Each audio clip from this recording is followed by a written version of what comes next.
that I've mentioned about him, the committee observed notable concerns, particularly regarding the nominee's request for rescheduling of the approval hearing on account of an ongoing handover process at the Kenya Revenue Authority. Mr. Speaker, I know this may sound like a simple matter for a lot of people, but such a request by a presidential nominee was unusual and occasioned additional public expenditure, especially in these difficult economic times, arising from the need to undertake a second public advertisement and extension of the vetting timelines. Mr. Speaker, the committee further observed that he lacks the formal diplomatic training and direct foreign service experience. But this wouldn't be a first, Mr. Speaker, because we have seen people who have similarly served and have done very well. Diplomatic representation at the level of a G7 country such as Canada requires not only management competence, but also familiarity with diplomatic protocol and multilateral engagement, and that is one of the reasons that we raise a bit of concern about him. However, Mr. Speaker, the committee was equally persuaded that the nominee's extensive experience in economic governance, international engagement, and institutional reforms provides a strong basis upon which the necessary diplomatic competence can be developed. Mr. Speaker, this approval should therefore not be interpreted as an affirmation of complete readiness in diplomatic practice, but rather as recognition of the nominee's professional competence, integrity, and potential to effectively represent Kenya's interests upon receiving the necessary institutional support and orientation. Mr. Speaker, with those remarks, I second. Thank you. Very well, Honorable Millie, and I think both yourself and the chair have spoken about the rescheduling of that particular appearance of the nominee. I think that's a matter that you could escalate to the Speaker, because all these things are done within the standing orders, the Constitution, and acts and laws of this country. And such a rescheduling can have a very serious meaning, and therefore I would be asking the chairman to escalate that accordingly. Honorable members, I now proceed to propose the question that, taking into consideration the findings of the Departmental Committee on Defense, Intelligence, and Foreign Relations in its report on the approval, hearing of a nominee for appointment as High Commissioner to Ottawa, Canada, laid on the table of the House on Tuesday, 26 May 2026, and pursuant to the provisions of Article 132(2)(e) of the Constitution, Section 22 of the Foreign Service Act, Cap. 185(e), and Section 3 and 8 of the Public Appointments Parliamentary Approval Act, Cap. 7F, this House approves the appointment of Mr. Humphrey Mlongo Watanga, EBS, as High Commissioner to Ottawa, Canada. The Honorable Ndindi Nyoro. Thank you very much, Honorable Speaker. And as I rise to almost congratulate Mr. Humphrey Watanga, I also want to make some brief comments, Honorable Speaker, and especially in terms of foreign policy. But before that, Honorable Speaker, you allow me to send my most sincere condolences to the families who have been affected by the tragic fire at the Utumishi Girls Academy. Honorable Speaker, this is an incident that have shaken our nation, and we stand in solidarity with all the affected families at this very unfortunate and very difficult moment. And even we said our quick recovery message to all the learners who are currently hospitalized in various areas, and we are together with them in our thoughts and prayers. Honorable Speaker, I also want to welcome all the learners who are here today, and I want to commend them for finding time to come and see how we do our business here in Parliament, and also wish them all the best in their aspirations, because I'm sure a majority of them would want to be occupying these positions. We wish them all the best as you go through school. Know that you have a blank sheet of paper currently. You can write anything basically you'd want to become. And because you are all the age is on your side, you can actually become anything that you aspire to be. Start early while you're in school, lead clubs, lead various areas in school. I mean, hone your abilities there so that you continue developing yourself. Honorable Speaker, as I go to the agenda of the day,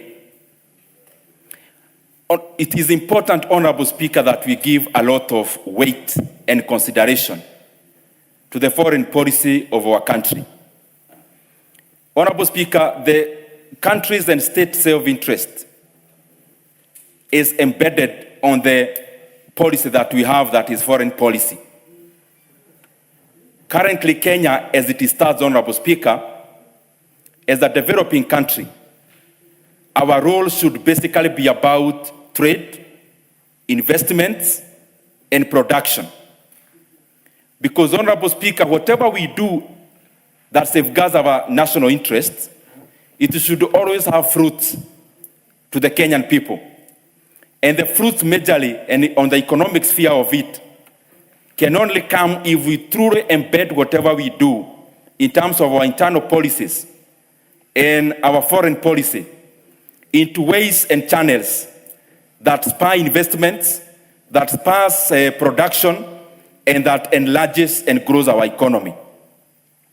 And Honorable Speaker, as we say so, because we are clear-minded at where our country is now, looking at the data between what we do between Kenya and Canada, it is evident, Honorable Speaker, that our trade between Kenya and Canada is almost equal, but it's also marginal when we look at the comparative nature of what we do with other economies. Because we are talking at around only 20 billion Kenya shillings, Honorable Speaker, in terms of trade. But more importantly is about what do we actually trade with Canada. Looking deeper, you realize that Kenya, whatever we take to Canada in terms of exports out of our country, is majorly coffee, tea, and apparels. But majorly, Honorable Speaker, what we export to Canada is what would pass in terms of the calculation of GDP using the production formula as primary production. Whatever we take to Canada, Honorable Speaker, is majorly in raw form, in primary form. Honorable Speaker, again, looking at what we get out of Canada, you see that machinery and especially around aircrafts is one of our imports. The point I'm trying to make is this, Honorable Speaker, that looking at Canada itself, how it grew, because it's way ahead of us in terms of GDP per capita, and the other countries that have grown, Honorable Speaker, it's very difficult for a country and thrive on the basis of primary production.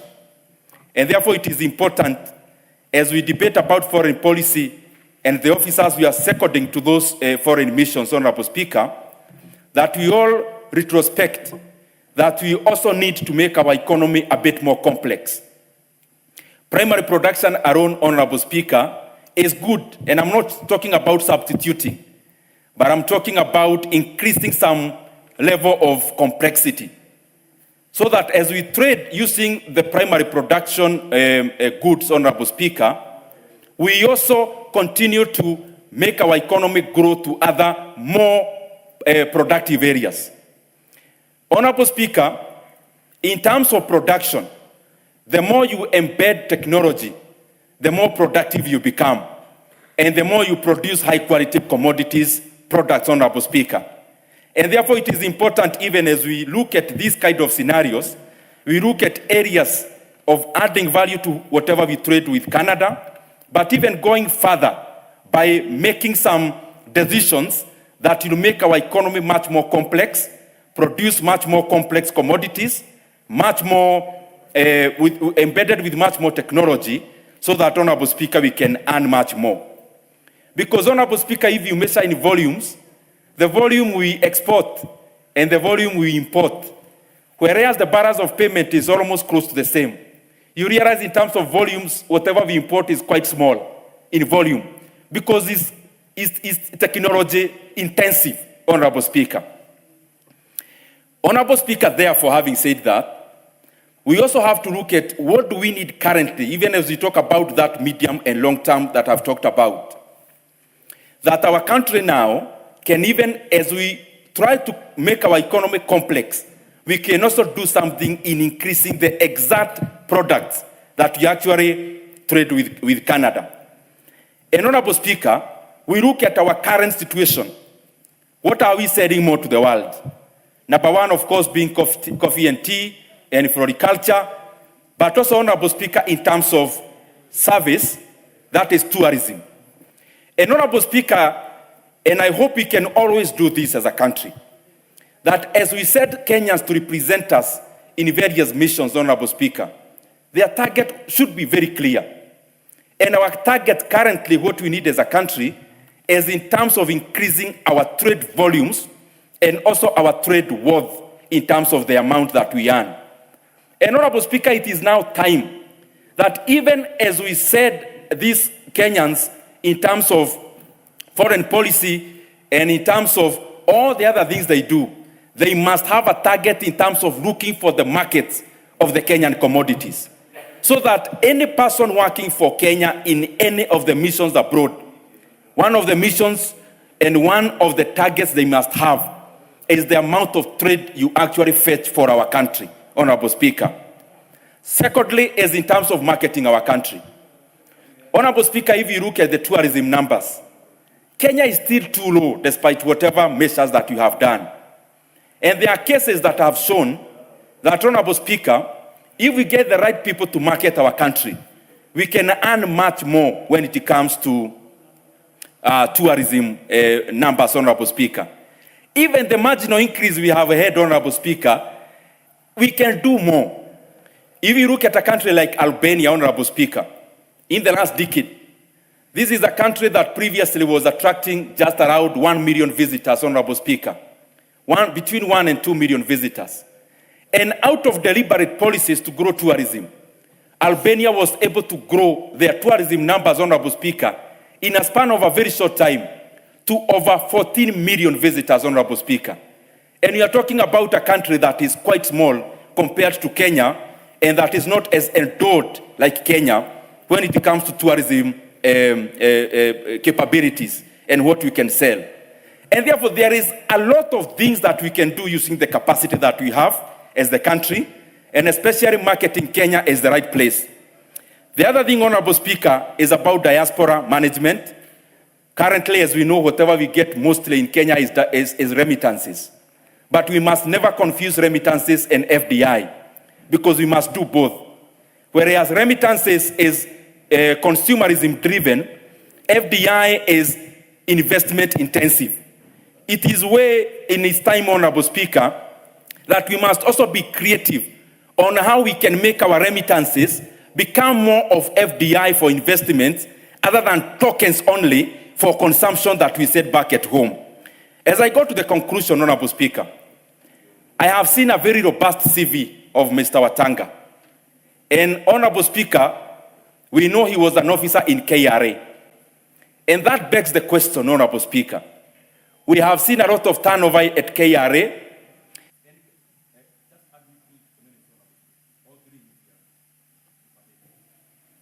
We're adding you 1 minute. Honorable Speaker, I was just trying to say that Mr. Watanga is an accomplished officer. And we clearly see that, as we know, he was removed from KRA. And it's clear, Honorable Speaker, as we always see, we never give Kenyans, professionals, an opportunity to serve. And I challenge all the people in government, the senior ones, when we get this kind of accomplished Kenyans and we give them responsibility, it is not us leaders who should be advising our advisors. We should let the people who are accomplished and competent do their work, instead of having a mentality that we can do everything as leaders because we occupy big positions. We give these kind of Kenyans an opportunity so that they serve our nation, because they also mean well, Honorable Speaker. Honorable Speaker, I thank you, and I hope that we can also look at the welfare of the Kenyans who work in our diplomatic missions and improve their welfare. I submit. Okay. Thank you. Is the honorable member in order to be alluding to the fact that we are the ones advising, the government is the one advising, not us? They are experts. But anyway, I'm in a broad-based. So broad-based is a mongrel. So I'm somehow in government because I'm also minority whip, but I'm also in government, so I'm sitting in the fence. But Mr. Speaker, because I'm in opposition, am I not? Not opposition, I'm minority. Minority. Yeah, otherwise here would have been changed that it would be written majority chief whip, but I'm still minority chief whip. So if I'm fully and completely, absolutely inside, my name should change. But because it has not changed, I am a mongrel. And because of that, Mr. Speaker, I am defending the government, even as you are very happy. I want to tell you, I want to challenge the member. I want to challenge the member that is saying that it's a government that is advising experts. Has he not seen the way Honorable Mbadi is busy advising the government until he's advising on the streets, on air, in the sea, on land? Honorable Mbadi is seriously advising the government, Mr. Speaker. Very well. We shall proceed. I think, Dindi, you had done your minutes. That's canter and banter. We allow it in Parliament and any time. I had given you 1 minute and it was very well done. Let's hear Honorable Oundo, who has been waiting, and is also a very good economist. Thank you, Honorable Speaker, for this opportunity Oundo, you may proceed. To lend in a word in the consideration of a nominee for appointment as High Commissioner to Canada. A motion moved by the Chairperson, Departmental Committee on Defense, Intelligence and Foreign Relations. Honorable Speaker, before I proceed, I find it very weird, let me use the word very weird, for the Honorable Millie Odhiambo. You can even see the struggle in her voice trying to defend the government. I sympathize with you that put in uncharted waters and make sure you don't drown there and lose your credibility on the international or local platform.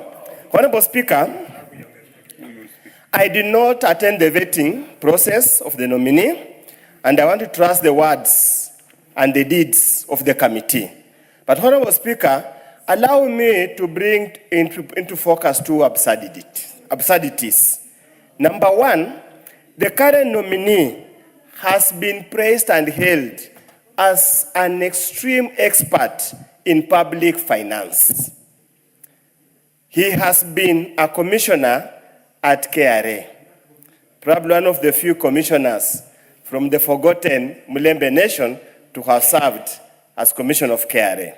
Honorable Speaker, of course, the circumstances under which he was removed from KRA is a matter of debate outside there, and in the fullness of time, we will know.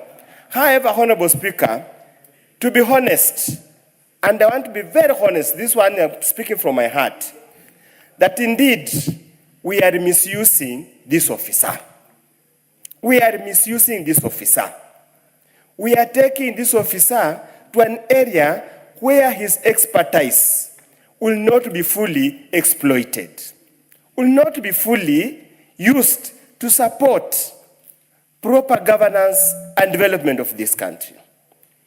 That is the plain truth. We might want to say, oh, diplomacy is an open field, anybody diplomat will be trained. Honorable Speaker, as much as I'm trainable, I'm not so sure I can become a diplomat.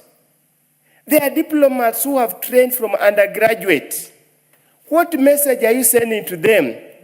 They have gone outside that defended this country successfully. Yet, we pick people who would probably have made very good accountant general in national treasury to go send them to a country where a bilateral relationship is a backwater relationship. We don't have much to do. with Canada. It might be a big economy, but they don't think Kenya is worth anything. Honorable Speaker, just simple Googling, the volume of trade between Kenya and Canada is a mere 110 US million. Yet, and the only thing we take in Canada is coffee, tea, live plants, cuttings, and apparel. And what we earn there is less than 46 billion, 66 US million. Honestly speaking, and then you are taking such a decorated officer to go and while away there, waste time, rot there, just because, Honorable Speaker, sometimes decisions made in this country are very, very disappointing, are very frustrating. I know if he would have declined to take up the posting, like many others have done before him, he would have been called all the sorts of names by erstwhile colleagues here. Honorable Speaker, I really do not know what we can do. But allow me, Honorable Speaker, to appeal to him on a few matters. As he goes outside there. Leader, on a point of order. Honorable Speaker, you know, Honorable Oundo is a very good debater and usually has a lot of substance. But is in order to be insinuating that there are members in this House who attack nominees for no apparent reason, because he just said that if this nominee had declined the appointment, and the nominee has not indicated he's declining, neither can Oundo adduce any evidence to substantiate his claim that they are members, because it's not good to be disparaging members that they are members who attack nominees. Because by the time you are being nominated, you must have known you are being nominated, even before the name comes here. And I do not think I've never had any member insulting any nominee. So I would want to benefit from Honorable Oundo's knowledge of any member who has ever insulted any nominee. Otherwise, it will bring the House into disrepute if we look like a House that attacks nominees who are just nominees and nothing else. Very well. Honorable Oundo, before you pick up from where you left, let me acknowledge in the presence of the public gallery, Githunguri Girls High School from Kandara, Nakuru, who are in Parliament. And on behalf of the House and members, I want to welcome the students in the House. Thank you, Honorable Speaker. I was very careful with my words. I did not mention any member that would have warranted a special motion. I was very clear. Chair, Honorable Speaker, I have been here. This is my second term. And luckily enough, before I came here, as they would say, I had seen so many books. So definitely, I'm very careful in my mind in what I say. Honorable Speaker, allow me to give unsolicited advice to the new commissioner or diplomat, high commissioner, going to Canada. There is very little we can do to improve trade relationship or trade volumes between Kenya and Canada, because nothing else we are going to produce that Canada requires. The only thing we'll continue to do is to send coffee, probably tea, and those kind of things. In any case, even our apparel, Honorable Speaker, other than produced at EPZA, we do not have anything originally our own. We can send their brand. So, Honorable Speaker, my advice to him, when he gets there, is to focus on two things. If there is any results capable of coming out, number one, Honorable Speaker, is to focus on labor mobility. I know all the countries in the Western Hemisphere have got an aging population, and they do not have enough technical persons or even general labor. Can he go there and work as much as he can to sign the ongoing discussion on labor mobility agreement between Kenya and Canada, so that our many youths who are idling, who have no jobs, yet they were promised that when we take the Bible, jobs will come flowing like manna from heaven. And when you look at our job levels, statistics, as one or some of the lowest. Honorable Speaker, the second issue I want to advise him to consider is the issue of tourists. Of course, there is a rich country, so they travel a lot for holidays. Like some of us, me and the Honorable Speaker, because of the challenges we have in our constituencies and villages, the farthest we can go for holiday is Mombasa or Kisumu, Acacia. Honorable Speaker, I was in Morocco. I had the benefit of being in Morocco about 2 weeks ago on WSPU function. And imagine, I was told they receive 20 million tourists every year. Yet whatever they have, their coastline is also short. They have no variety of anything to be seen.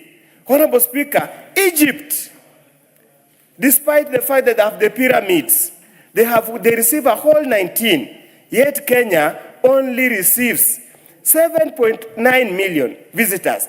And surprisingly, Honorable Speaker, only 2.7 are foreign visitors. You can see, Honorable Speaker, how badly we are doing. You can see, Honorable Speaker, how bad there's so much lost opportunity in the diplomatic cycle, because what we do, Honorable Speaker, we send demoralized members who go there to while away, hoping one day they will come back. Honorable Speaker, as I conclude, also allow me to join my colleagues in welcoming the students and the learners in general who continuously visit the National Assembly to come and listen what we do here. This is what we do. We debate, we interject each other intellectually, and we don't become emotional. That's what we are supposed to do. Also, when you go outside there to debate maturely, objectively, and without getting carried away with emotions. Honorable Speaker, as I conclude, I wish him well. I hope when I go to Canada, I'll visit him and see how he's faring as he represents.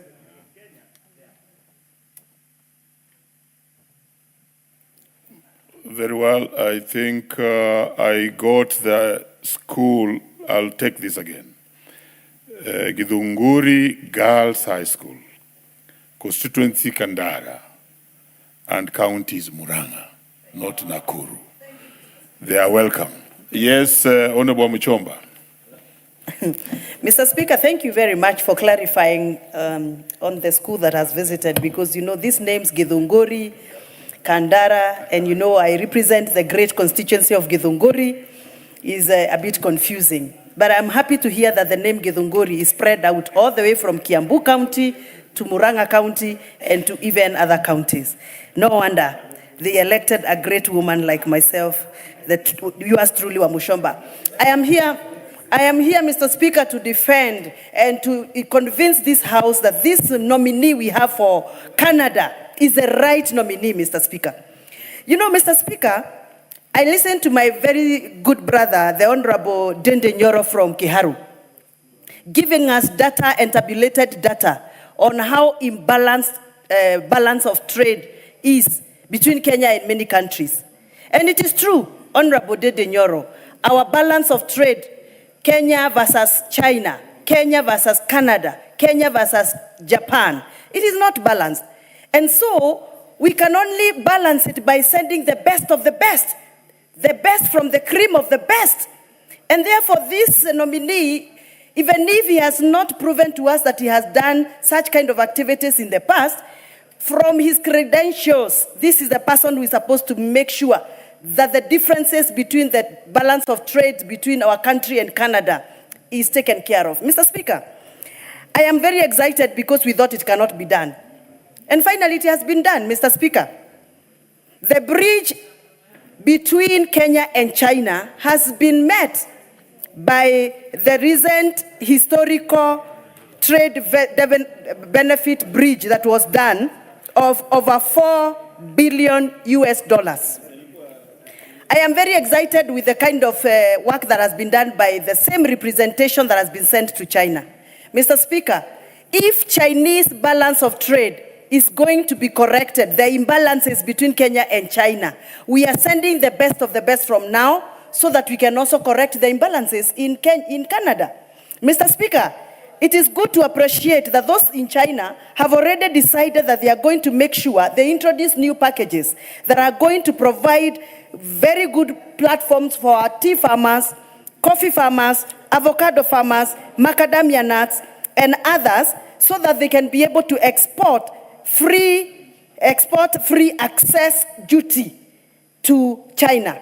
If you have already done it in China, Mr. Speaker, I'm arguing and saying this nominee, even if he has not done it in the past, but his papers are good, he can learn from the best, he can benchmark from his colleagues who are already in China, and they have created an opening for our farmers, and we can do it for Canada. So I support the nominee. I support that he can be able to be given this opportunity to move on. Thank you, Mr. Speaker.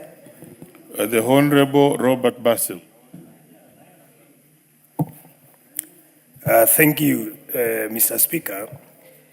From onset, allow me first to condole the families, the bereaved families of Utumishi Academy. It's a Sunday, Mr. Speaker, to lose so many young ones who are so optimistic to live, and today we are mourning them. Mr. Speaker, allow me to support the motion for nomination of Humphrey Mulongo. And I want to disagree with my brother Oundo that Humphrey Mulongo will actually be whining in Canada. I don't think so. When you look at the task ahead, one of it is to promote Kenya abroad, Mr. Speaker. And by promoting Kenya abroad... Order. Just go back and do the correct thing. You are now a seasoned member of this House. You may proceed. Yes. So, Mr. Speaker, if you look at the specific role that is ahead of Mr. Mulongo as the nominee for Kenyan High Commissioner to Canada, one of it is to champion Kenyan exports to Canada, Mr. Speaker. And I was extremely perturbed when I heard that Kenya is almost earning nothing in terms of exports to Canada. But I want to make reference to 2024 statistics, Mr. Speaker. In 2024, Kenya was able to export goods worth $19.7 million, Mr. Speaker. And it was able to import $131.8 million. If you look at Canada, Canada was able to import goods worth $58 million. That was 2024, Mr. Speaker. That is to tell you, Mr. Humphrey has some work to do. He needs to put more energy to promote Kenyan exports to Canada, Mr. Speaker. Importantly, in Kenya, we are grappling with unemployment, Mr. Speaker. Humphrey can be able to negotiate for foreign investments right here in Kenya, Mr. Speaker. I want to borrow leave what happened in the US. The US has been able to attract foreign investors from China and many other countries, Mr. Speaker. Kenya can equally do that if we make it easier to do business right here in Kenya, Mr. Speaker. And Humphrey can be able to champion for foreign investors from Canada to come and invest, open industries right here in Kenya if we put an enabling environment from a business front for these investors to come and establish businesses right here in Kenya, Mr. Speaker. Additionally, Mr. Humphrey needs to build bilateral relations between Canada and Kenya. He can actually negotiate for visa-free movement of goods, of services, that is human persons from Kenya to Canada, Mr. Speaker. It has happened in other countries, Mr. Speaker, and that is some homework for Mr. Humphrey to do while at Canada, Mr. Speaker. When I used to live in the US, there are situations of double taxation, Mr. Speaker. And in this case, Humphrey needs to negotiate for double taxation agreements between Kenya and Canada. And if you look at his experience, he has solid experience in taxation, Mr. Speaker. And that's why I disagree with Oudo when he says the guy does not fit for this particular job, Mr. Speaker. He actually fits for the job, Mr. Speaker. Importantly, Mr. Speaker, he has some work to support his citizens, Kenyan citizens living abroad, that is in Canada, Mr. Speaker. Now, based on that duty, I also want to underscore some of the notable achievements of Humphrey, which I think aligns with the responsibilities ahead of his job or ahead of him, Mr. Speaker. And one of the notable achievements, he has been able to digitize the tax system in KRA. He has also been able to do institutional reforms within KRA, Mr. Speaker, and he has also been able to expand the tax base as well as compliance within the Kenya Revenue Authority. And that is to tell you, if you look at these notable achievements and the assignment ahead of him, it actually aligns. And of course, experience is acquired through work. So given this opportunity, I'm sure he should be able to do well. And then academically, Mr. Speaker, this is an experienced person in public finance and with the qualifications which literally aligns with foreign policies, and that aligns with the job that Mr. Humphrey is supposed to do. So with those few remarks, Mr. Speaker, allow me to congratulate him in advance for this appointment, and we look forward to see him registering some remarkable achievement, just as he did as a Commissioner General in KRA. Thank you, Mr. Speaker. I submit. The Honorable John Gitonga. Thank you. Thank you, Honorable Speaker. And as I do my contribution, I also take this opportunity to actually say my condolences to the families that have lost their very young ones and into Utumishi Academy and Junior School, Honorable Speaker. And also, Honorable Speaker, I wish quick recovery to the kids that are in hospitals. And in this very difficult day, Honorable Speaker, I want to give my poles to those families that are facing quite a difficult time. It is incomprehensible, Honorable Speaker, to imagine losing a loved one and a young one who is in school.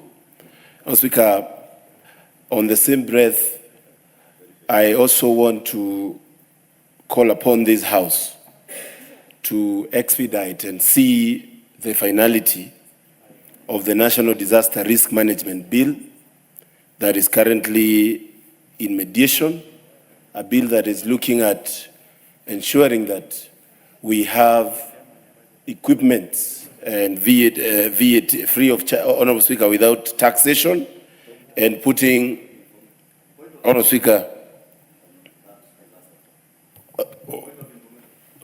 Honorable Gitonga. Yes, I can be informed, Honorable Speaker. Proceed, Leader. Thank you, Honorable Speaker. Just to inform the member for Manyata that the National Disaster Management Bill, which is a bill I sponsored way back in 2023, has gone through mediation, is completed, and will be assented tomorrow morning. Thank you. Honorable Speaker, it's good to be informed, but I also say that we need to expedite that because a national disaster, Honorable Speaker, is something that you can't expect. But the preparedness in it, Honorable Speaker, is what really this House must look into.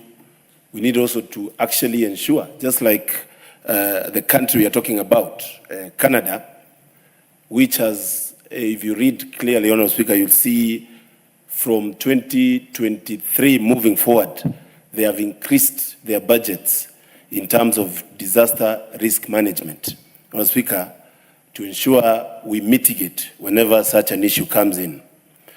But Honorable Speaker, also, as we discuss Mr. Humphrey, who is a person I knew when he was in KRA, and as we congratulate him, Honorable Speaker, it's good to discuss our very interesting foreign policy, Honorable Speaker.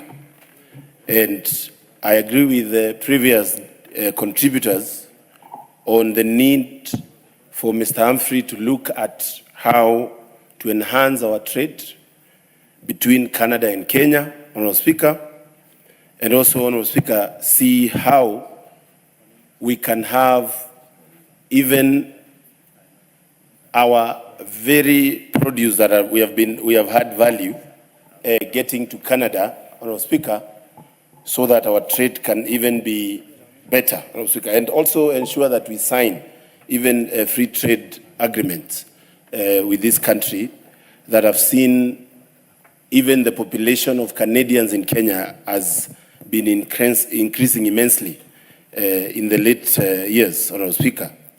But, Honorable Speaker, we also need to discuss in a major way, Honorable Speaker.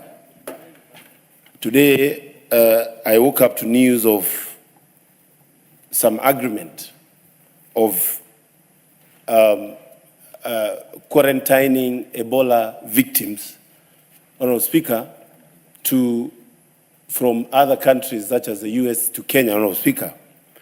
And I was wondering, such significant agreements, and knowing very well, Honorable Speaker, we are discussing our very weak disaster management and risk management, including things as easy as screening of diseases at the airport, Honorable Speaker. We are having challenges with them as a country. But Honorable Speaker, when you hear voluntarily Kenya coming in to say we can quarantine Ebola victims, and knowing this disease, Honorable Speaker, is a disease that can spread like wildfire, Honorable Speaker.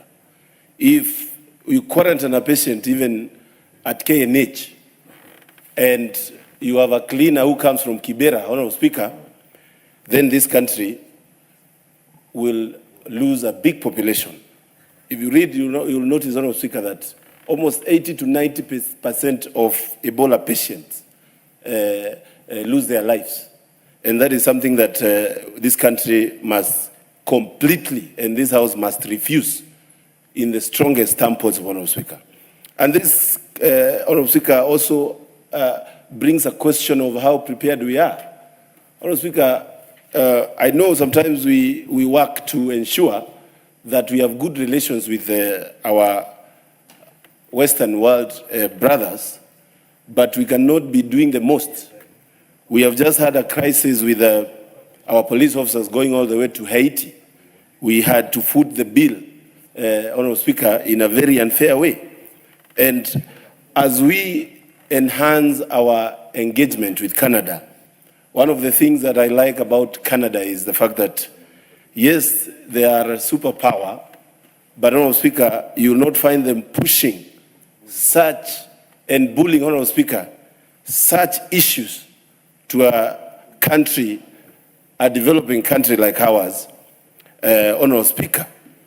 And it's good, Honorable Speaker, to say that I wonder what would inform even the Ministry of Health or even the President on trying to risk, Honorable Speaker, Kenyans in such a big and a significant way, Honorable Speaker. I have read the CV of Mr. Humphrey, Honorable Speaker. I believe he's a man that not only he has done good things for KRA, but he should live with his book well filled on things that he's supposed to achieve as he moved to Canada, Honorable Speaker, to enhance our relations. Honorable Speaker, I support. Mover.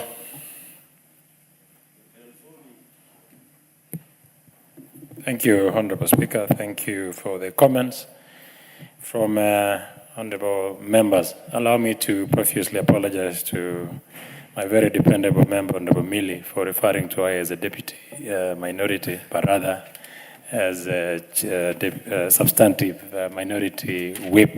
She's a very useful member of my committee, and I appreciate her contribution today and always. Honorable Speaker, I want to thank the members, thank also the members of my committee. We did this exercise during the recess. When the rest of the members were having their recess, we were seated having this process. I want to thank them, thank the staff of my committee, thank the honorable members for their useful contribution.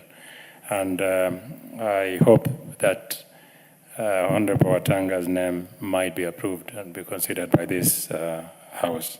Honorable Speaker, I beg to reply. Very well, honorable members. And I'll proceed to put the question that taking into consideration the findings of the Departmental Committee on Defense, Intelligence and Foreign Relations in its report on the approval hearing of a nominee for appointment as High Commissioner to Ottawa, Canada, laid on the table of the House on Tuesday, 26 May 2026, and pursuant to the provisions of Article 132(2)(e) of the Constitution, Section 22 of the Foreign Service Act, Cap 185(e), and Sections 3 and 8 of the Public Appointments Parliamentary Approval Act, Cap 7F, this House approves the appointment of Mr. Humphrey Mulongo Watanga, EBS, as the High Commissioner to Ottawa, Canada. Will as many as of that opinion say aye? Aye. Will as many as of contrary opinion say nay? The ayes have it. Next order. Order number 13, the Public Finance Management Amendment Bill, National Assembly Bill number 17 of 2025, second reading. Leader.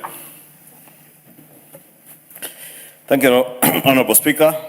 Honorable Speaker, I beg to move that the Public Finance Management Amendment Bill, National Assembly Bill number 17 of 2025, be now read a second time. Honorable Speaker, this is a very short bill. It's actually a bill repealing the Public Finance Management Act, sections 191A, 191B, 191C, 191D, 191E. And these sections currently mandate the National Treasury. Repealing? No, the sections. Order, Honorable Meli and Leader. Proceed procedurally. Honorable Speaker, allow me to take that again so that Honorable Meli may understand.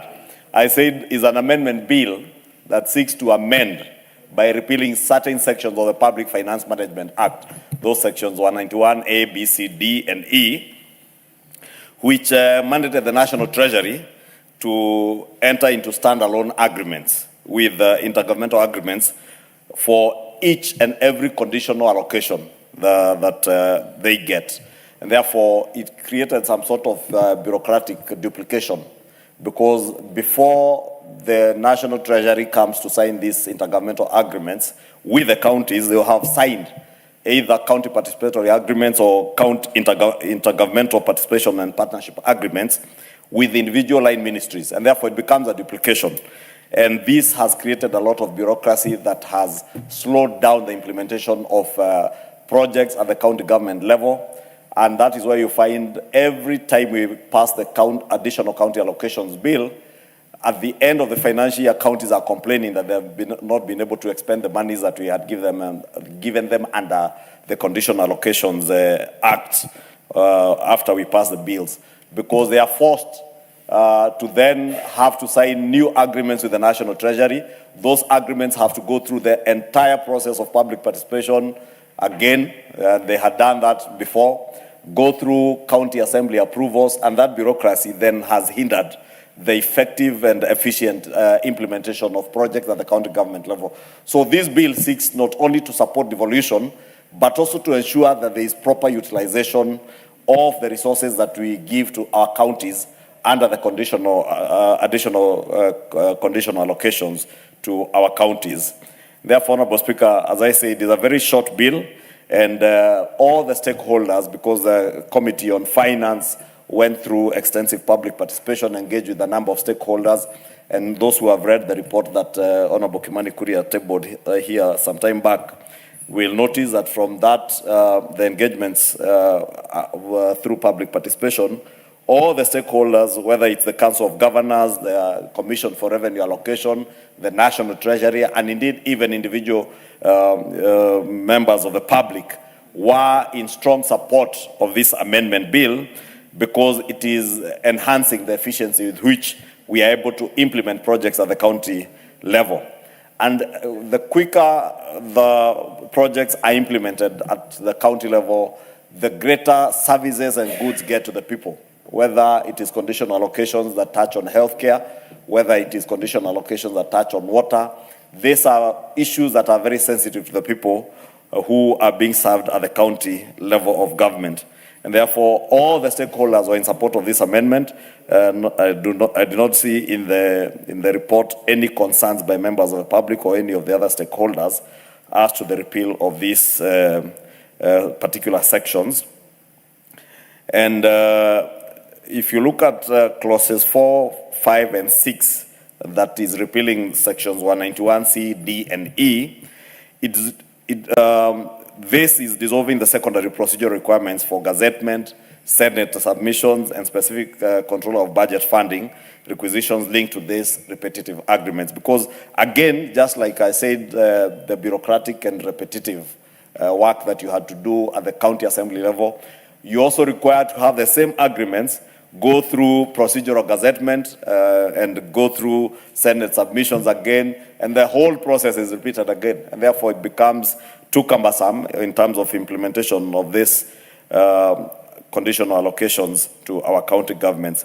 Honorable Speaker, let me finish by assuring the House and indeed the country that these changes to the PFM Act do not in any way interfere or undermine the oversight role or the oversight mechanisms or the constitutional, any of the constitutional safeguards that have been put in place. None of either the oversight role of the county assemblies or the oversight role of the Senate or indeed this House or even the constitutional safeguards that have been put in place are being compromised by these changes.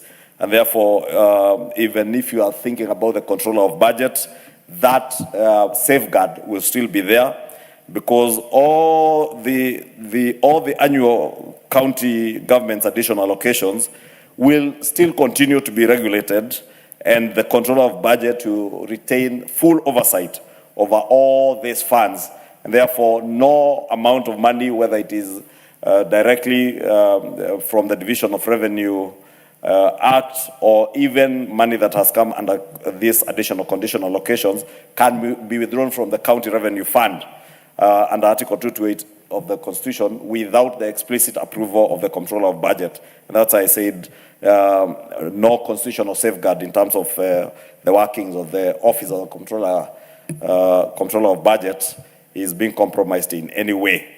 And also the oversight role, both the county assemblies, they will still have to approve, to go through public participation on the intergovernmental partnership and cooperation agreements that are signed by the line ministries. So the only thing we are removing is the duplication now at the national treasury level, because the line ministries, national government line ministry, if it's an intergovernmental partnership agreement with the Ministry of Water and Irrigation or that of Health, that ministry belongs to the national government, and therefore doing the same thing over and over again with the national treasury is duplication. Finally, Honorable Speaker, allow me to take this opportunity to thank our Departmental Committee on Finance and National Planning, which I said went through these amendments and took them through public participation, very extensive public participation, and put in a lot of work. And I know many of those members are now conducting public participation on the finance bill proposals, and we look forward to receiving their report. So allow me, in the absentia, to thank them for the work they have put in. This is one such committee amongst the committees I mentioned, which during the recess period has been very busy. I don't think there's a single day they have not sat throughout the 3 weeks of the long recess that we just came from, and I must thank them. Honorable Speaker, I beg to move, and I now wish to request the member for Tharaka, the Honorable Murugara, to second the motion. Thank you very much, Honorable Speaker. Honorable Speaker, I rise to second this bill, and by so doing, I fully associate myself with the speech of the Leader of Majority as regards what we are doing today to amend by repealing, that's what it is called, to amend by repealing the 5 sections of the PFM Act, which to some extent are actually a bottleneck to conditional funds going to county governments. The national government has always supported the county governments, and we do this through various laws, which laws are meant to safeguard funds that are going to county governments. They are utilized well for the benefit of the people, or our people residing in the various counties. So today we remove some bottlenecks regarding conditional grants, where they have had to sign a second or third agreement with the Treasury once conditional grants are being issued. We remove this, and what do we expect in return? An efficient flow of money into the counties so that they are able also to timelessly deliver to the citizens services that they are obligated to actually deliver. We may say this was a bottleneck, as a result of which there was a trickle-down effect. It was trickling down slowly by slowly because it was actually highly squeezed. We are removing it today. May we get reciprocal flow of funds into the counties, and we start seeing the services that are supposed to be delivered by counties being delivered on time, and also exactly to what these funds are meant for, because there is a hue and cry regarding our counties. We cannot go without saying it every now and then, that our governors, even through the press, are being accused of mismanaging funds that are going to counties. Pray and hope this is not going to be abused, because we have enough safeguards to actually sustain the oversight role of Parliament, including the Senate, when it comes to safeguarding these funds. So, Honorable Speaker, I wish to support and second this bill so that we can pass it and county governments can receive conditional allocations without these bottlenecks being a hindrance to them. I do beg to second. Honorable members, I now propose the question that the Public Finance Management Amendment Bill, National Assembly Bill number 17 of 2025, be now read a second time. Ndindi Nyoro. Thank you very much, Honorable Speaker, and I'm happy that Honorable Miri is actually still around from the previous debate, and I can see her struggles. She's actually very lost. I don't even know whether Miri Odhiambo still recognizes Miri Odhiambo as her name. Such a great mind should not belong where she is. You know where you belong, Honorable Miri. Going to the debate, Honorable Speaker, it is good to align the management of our finances, and especially when we have different levels of government, because at the end of the day, the money that belongs to the country belongs to the people of Kenya. It doesn't matter where you are serving them from.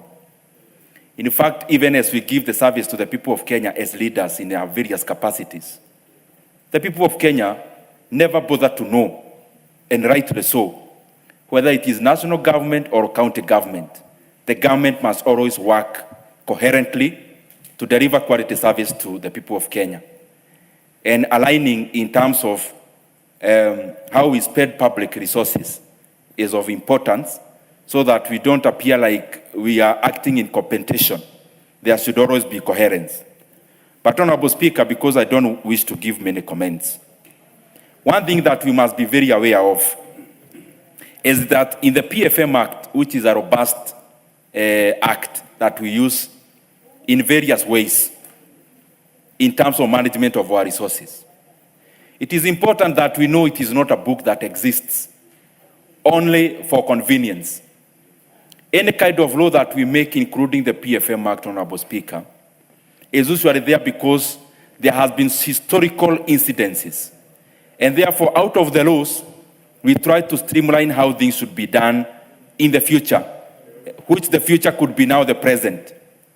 And therefore, Honorable Speaker, what I'm referring to, even as we pass these amendments, even as we debate these amendments, it is important that we look at the content of the entire PFM Act and see as a House whether there is merit if we want to take credit out of what it has achieved. And we realize, Honorable Speaker, that there is a lot that leaves so much to be desired. And especially when it comes to management of development projects in Kenya. is very clear, Honorable Speaker, on what accounting officers should do in regards to development projects. That it does not serve the people of Kenya when we start allocating monies for new projects, when we have ongoing ones that are stalled. Honorable Speaker, even when we are building a classroom, because it's a very good case to understand how this is retrogressive for all of us.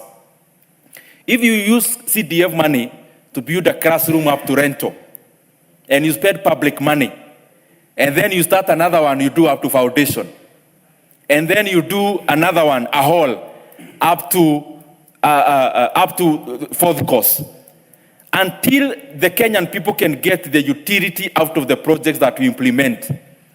All that is money that is lost, Honorable Speaker. Because the utility of the money is in the use. And the use of some of these projects is only when the utility of this project, is only in the use. If you do a road and you leave it without completion, then you start another one and another one, Honorable Speaker. This is something that we have to be very forthright on. And I believe even the Office of the Auditor General can be very keen in this kind of malfeasance in the management of public resources.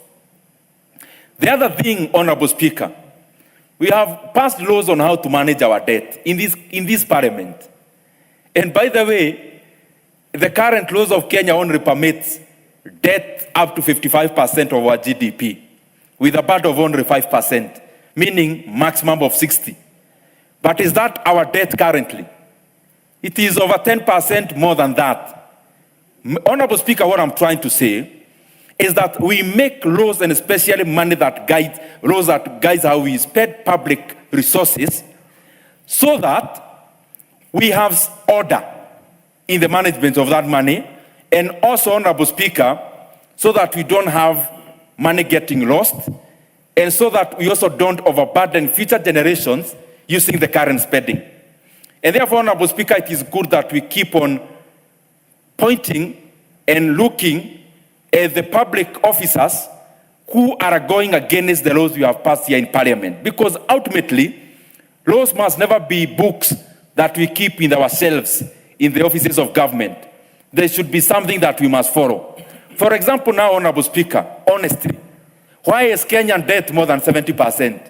Yet all our laws only permit up to 60%.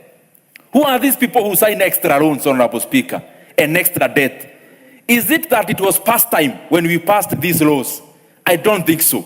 They were meant for something. And that something can only be achieved if we abide by the laws that we make and we pass. As I go to the conclusion, Honorable Speaker, the issue of pending bills is actually out of not following our PFM Act. The reason why we have so many people crossing businesses here in Kenya out of the vagaries they have gotten by doing business with government as vendors is basically out of some of the people, some of us in government, and especially accounting officers, going against the PFM Act. If we strictly follow it, Honorable Speaker, this term, which is only mostly very dominant in Kenya, will not be there. And there is a spiral effect to it, Honorable Speaker. When we have entrepreneurs who get punished out of doing business with government, Honorable Speaker, we continue to decimate the most important factor of production in the current economy, Honorable Speaker, in the modern economy, which is entrepreneurship and ingenuity and the ability of human beings to produce. Honorable Speaker, therefore, as we debate this, it is important we look at it in entirety so that, Honorable Speaker, we can be able to make all the officers who should follow the laws to follow them, because we never pass them to be in cabinets. I submit, Honorable Speaker. The Honorable Millie. Thank you, Mr. Speaker. Mr. Speaker, I stand to support, and even in supporting, I just wanted to respond to my good brother, Honorable Ndindi Nyoro, before I speak. And Mr. Speaker, I want to say that I want to largely agree with him that I look different in my posturing as a politician for very obvious reasons. And that is because since I joined Parliament, I have largely been in opposition. We were in short stints when we came in the coalition government with Kibaki, the government of national unity with Kibaki, and then we were in a short stint, I think, also with the President Uhuru Kenyatta. But even in those moments, you know, it's an uneasy place because it's not really your government. So in a way, I do agree with you that, and that's why I was saying earlier on that I'm kind of a mongrel. But I want to say that you should actually also look at yourself. You're also very different. And Mr. Speaker, when he was the chairman of the budget committee, he was the greatest apologist for the government of Kenya. And the things now, in fact, when you just oppose the things he was saying then and the things he's saying now, it's actually amusing. But that's the nature of politics. It's the same way I see people putting the things that Honorable Mbadi used to say and the Minister for Energy used to say. And what they say now is very different. And that's why, Mr. Speaker, sometimes I tell people, try as much as possible to live your politics based on principle like myself. Because it's very difficult to eat your words. I very occasionally eat my words. I know because we are fallible as human beings, but I very occasionally eat my words. And that is because I stand I go by principle. And you will notice when I think something is wrong, even when I'm fought, I will be quiet out of courtesy. And Mr. Speaker, you can even see on our side, because we are not used to these kind of things. So even when we are supporting President Ruto, we go, we support Ruto, we support Ruto. Why are we fighting when we are supporting President Ruto? Just say I support President Ruto. Don't fight that you are supporting President. Until like one day, yesterday, I think I heard one of our leaders saying, we are going for war. And I'm like, who are we fighting? we are fighting Uhuru Kenyatta, who is not vying as president.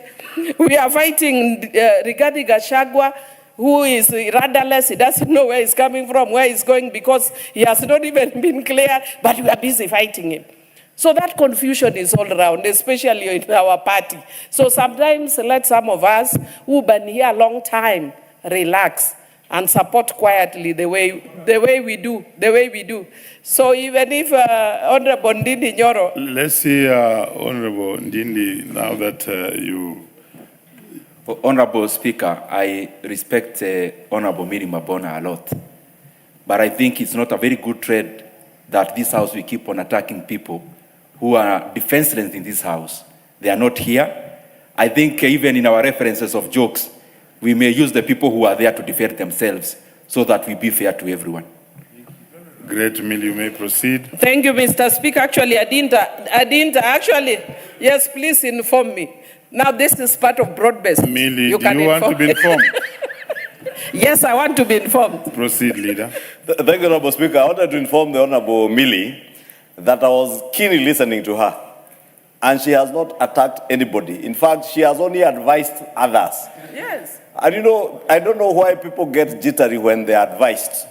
I have heard others, Honorable Speaker, in the recent few days, saying that, oh, Uhuru has since retired, but retirement should not mean that he's dumb, he cannot speak. But nobody has told Uhuru that he can't speak. Uhuru has every right to speak as the fourth president of the Republic of Kenya. What people have a problem with is a former president undermining another sitting president, and more so, attempting to use a community as his shield when he's doing what he's doing in undermining an administration. But we want the former president to speak. In fact, I'll be very happy to hear the former president speak and tell us what was happening in River Yala when bodies were being fished out of River Yala. I would want the former president, President Uhuru Kenyatta, to speak and tell us what was happening when our economy was captured and subsidies drained the entire economy, when we drained our foreign reserves to almost below $6 billion, Honorable Speaker. I would really want him to speak, and I want him to speak. So let us not be very quick to run to the defense of people who we want to speak, because there are things we want to hear them say. When bodies were being fished out of River Tana, when 2 young Indians who were working for William Ruto were brutally murdered at Nairobi police headquarters here, and their bodies dumped in their badeas, I would want to hear what the fourth president has to say on how those 2 young Indians lost their lives. We want Uhuru Kenyatta to speak. Therefore, Millie, I was just informing you that you have every right to ask people to speak. Thank you. Thank you. Thank you, Proceed, Mr. Millie. Speaker. Mr. Speaker, I hope that I'll be given time because information... No, proceed. Yes, Mr. Speaker. Mr. Speaker, I just want to thank Honorable Ichung'wah for his parliamentary and political skills, because he's purporting to inform me when he has actually informed Honorable Ndindi Nyoro. And I hope he has become very, very educated. Mr. Speaker said I support this bill. Let me go to the core of this matter. I know Parliament is very interesting at this time. And I can say that actually Honorable Ndindi Nyoro is doing excellent in opposition. And he was telling me quietly, Millie, I learned from you, and you are a good student. You are doing excellent in opposition. I'm of course still struggling on your side. I'll get there, but I'm still struggling. But you are doing well in opposition. Mr. Speaker, I wish to support this bill. And Honorable Kimani Ichung'wah has explained it very, very well. So I don't even need to go into details about what it is. But it's supposed to clear bureaucracy so our countries get money quickly. But Mr. Speaker, what I'd want us to say though, because I'll only speak to one issue. Mr. Speaker, I think as a house we are failing this country. And the reason why I'm saying we are failing this country, and especially as leadership, and I want to actually challenge my brother, Honorable Kimani Ichung'wah, and all those of us who sit in leadership, that we need to take this issue seriously. Mr. Speaker, if you actually look at the amount of money that goes to NGCDF, and you compare with the amount of money that goes to the county, Mr. Speaker, the other day I was doing calculation, and even if you remove the running costs, the money that goes to counties is almost 5 times the amount of money that goes to constituencies. And I would want to challenge it's 10 times. Thanks for informing me, even though you are informing from your point of wherever, where you are seated. But Mr. Speaker, if it is 10 times, I would challenge every single member to go to your own county and compare village per village. From the moment that we started this devolution to now, Mr. Speaker, it's embarrassing what's coming out of our counties. And we're actually killing devolution, which was a very good idea by our party leader, Raila Amolo Odinga. Would love his legacy to continue. And Mr. Speaker, I know that one of the reasons that Honorable Raila found CDF challenging is because I know he was disappointed at what was going on with devolution. So he was hoping that if he put in a lot more energy and strength with the counties, then it wouldn't actually deem devolution. I want to challenge our governors. What is your legacy? People will not remember us for the little things that we do, short-term things that we do. But what we leave that change lives, that transform lives. So with the money that we get, if in CDF we have 1 classroom, with the counties there should be 10 classrooms where there's 1 classroom. So why I'm saying that we are failing is because we are the house that should be providing standard setting and framework. We need to come up with a law that is similar to NGCDF, which is standard setting that controls how our governors spend money. Because right now it's free fall. People use the money the way they want. And even though we get back feedback from the auditors, nothing much is done. Very few people are arrested. And even when there's arrest, like we saw in the former governor of Migori, there's always settlement that tells people that there's a level of impunity. So, Mr. Speaker, even though I... Can you allow me just 1 minute to finish? 1 minute. Thank you. And Mr. Speaker, so even though I'm supporting this because it actually enhances the work of the counties and removes all those bottlenecks so that they can work very efficiently, but can we show accountability with what we have right now before we get those conditional grants. So I'm challenging our governors. What will we remember you for? Will we be remembering you because you sang very well, you danced very well, you jammed very well? Let us remember you for the lives that you have transformed. I support. The Honorable John Gitonga. Thank you. Thank you, Honorable Speaker. And Honorable Speaker, this is a very important change.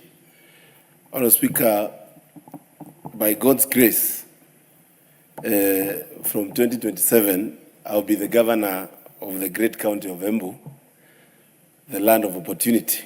And Honorable Speaker, this amendment that ensures that resources that come to counties do not have a lot of bureaucracy and ensure that they get there in time to use, Honorable Speaker, it's an amendment, Honorable Speaker, that I've welcomed in both hands, Honorable Speaker. And Honorable Speaker, I agree with Millie, and when I become the governor of Embu, I will answer the question on where these monies have been going. Because, as you say from your side of view, I also observe the same, Honorable Speaker, that county governments, I was doing a simple calculation for Embu County, and it has received over 40 billion Kenya shillings, Honorable Speaker, which is actually, Honorable Speaker, I would say 10 times, as it has been mentioned, the NGCDF resources that go to the county of Embu. And Honorable Speaker, you can walk miles before you notice a project from the county government of Embu, Honorable Speaker. Honorable Speaker, these conditional grants are among the resources that have transformed many of our counties. Many of the cab rolling that we have seen being done in our small towns, Honorable Speaker, is done through funding by World Bank. We have projects such as KISIP and KUSIP, which, Honorable Speaker, are resources that come through the ministries. And Honorable Speaker, you find that many of the counties have been blocked from getting these resources because of lack of very clear implementation plan. And Honorable Speaker, this House must think about the fact that these resources come through the ministries and the procurement happen in the counties. And this brings a new question of oversight. Because today, Honorable Speaker, you will not hear this House discussing line projects of the KISIP and KUSIP projects happening under the Ministry of Housing, Urban Planning and Public Works. And Honorable Speaker, while we are looking at quickening the way of resources getting to counties, there is also another important issue on ensuring that these resources are used in the right way and they get to benefit our people, Honorable Speaker. Honorable Speaker, this also comes in with what has happened in this House, RMLF, among the conditional grants. And you find, Honorable Speaker, these are resources that this House was utilizing to do the roads. But Honorable Speaker, you'll also find that there is also a lacuna in terms of oversight, because this House cannot oversight counties. And this House actually will allocate these resources to counties. Honorable Speaker, our counties must work. It is now close to 16 years since the new constitution. Honorable Speaker, a county that is not working burdens the next county that is next to it. Today, Honorable Speaker, almost all healthcare officers are actually on strike in Embu. The calls that I'm getting are that the Chuka Level 5 hospital, that is actually the neighboring county, the Rakanithi, is actually bearing the burden of the dysfunctional healthcare in one county, that is Embu. And this, Honorable Speaker, gives us a lot of questions to ask, because devolution, as Honorable Millie has said, and Raila Odinga, among the people that pushed for devolution, envisioned really transformation that is going to be actually be felt by somebody who has not even gotten to this city, Honorable Speaker. Honorable Speaker, you find that even on the matters of pending bills, where you find crazy, nonsensical, unpaid pending bills, Honorable Speaker, is in our county government. And we have seen people committing suicide, people losing their lives and going to drugs. I saw the drama of one young man in Machakos County, Honorable Speaker, crying like a baby, saying, "Why are you not paying me? And I did the work." And Honorable Speaker, this actually is something that should disturb this National Assembly. Honorable Speaker, when we talk of disaster preparedness, and this is among, Honorable Speaker, areas that conditional grants, we have seen donation of fire trucks coming in to counties through the conditional grants. But Honorable Speaker, when it comes to the usage and maintenance of this, you find, Honorable Speaker, that there is always a challenge. And that is why we need to relook and ensure that while we are amending the public finance management bill, Honorable Speaker, we also look at how we can enhance matters to do with checking on those resources, how they are being used. Honorable Speaker, I beg to support. Very good. Over to reply.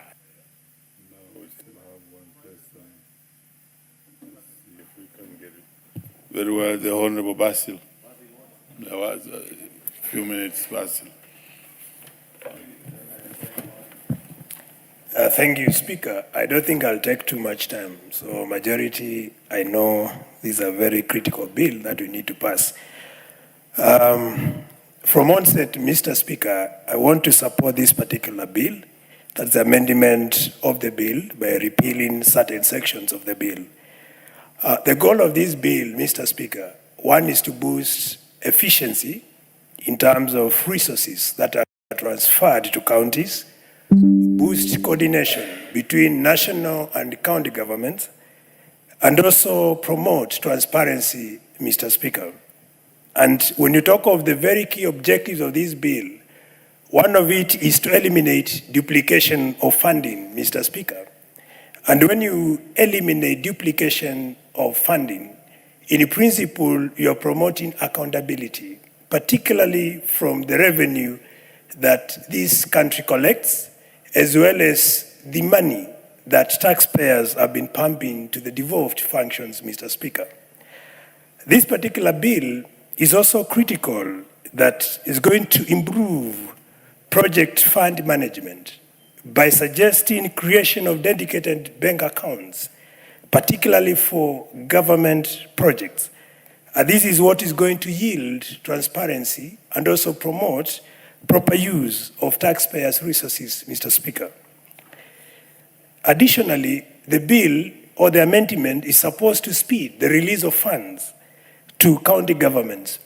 And I will agree with what Honorable Mukunji mentioned, that many counties currently, there are actually a lot of wastage of resources, a lack of accountability. It's unfortunate you build a classroom, and at the same school you build a classroom, the ECD classrooms are in deplorable state, to a point parents, Mr. Speaker, asking you to donate, if possible, the classroom were built to the ECD, which again is against the law.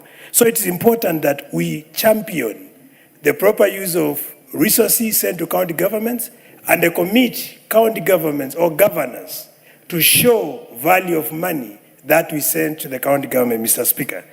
And then finally, I want to say that as I rest my case and I support the bill is critical to promote service delivery as well as reduce corruption and misallocation of funding. With those few remarks, I support Mr. Speaker, and I raise my case. Thank you.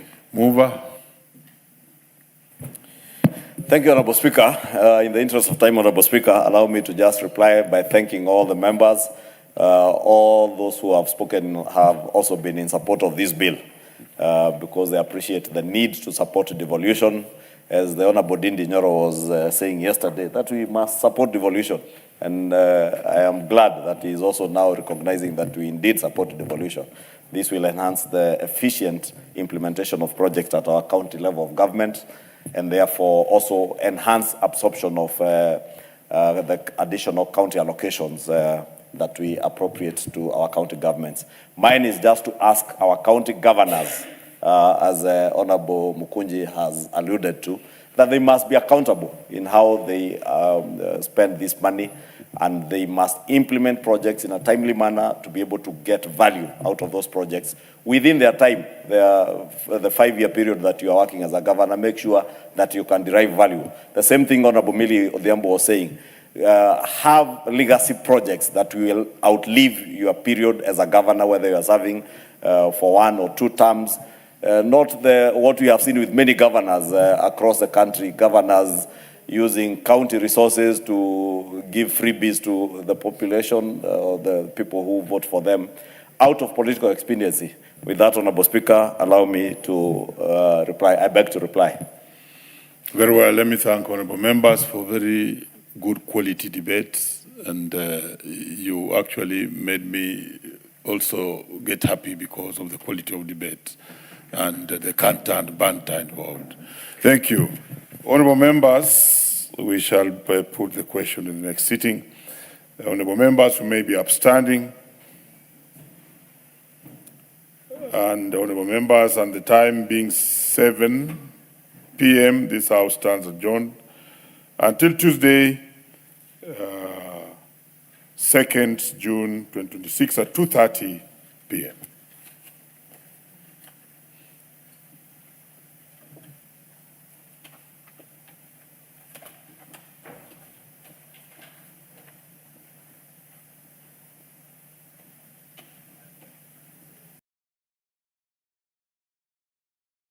Are you out of data? Muthui Solutions Hub brings you amazing data deals, tunukiwa, minutes and SMS deals purchased with or without Okoa Jahazi. To get these deals, pay exact amount to till number 6964518. For more inquiries, reach our 24/7 support at 0719 289 675.